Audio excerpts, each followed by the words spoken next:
мына өмір болғасын, жігіт болғасын аңсайды екенсің.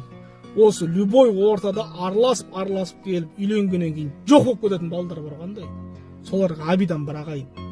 Жаңағыдай үйленетіннен бір ай бұрын үй жағыңа келіп, пістесін, сушнягын алып келіп, әңгімесін айтып, тойда ақылдасып, үйленгенге не жалдаймыз деп, сөйтіп жүріп келіп, той болады, тойдан кейін бір отырыс болады, автопатима бірден кейін, одан кейін жоқ қой, менен апалар таппайсың. Ондай жігіттер жүдә бір қайын жұртшылық келеді екен да, түсінгенім.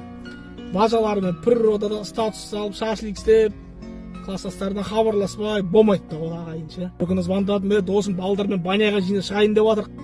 Жүр десем, қатындарды апарамыз дейді, бала шаған. Қуасың ба, қатын баняға келмейтін жарсын десем, онда барамайтын шығарым дейді. Өйтіп шақыртып алдым, сөйтіп баяндан шықса қатын күтіп тұрмыз машинаның ішінде. Қуады екен, таза дедім да. Өкпелеуге де болмайды екен ондай адам ба. Өмір болғаннан кейін болып тұрады екен. Сол айтқым келген ағайын, ондай класстастарыңыз болса, оны да іздеп тұрыңыздар. Әйтеуір бір жасы 70-ге, 80-ге келген кезде әйтеуір бір араласады бар ғой түбі бір ше.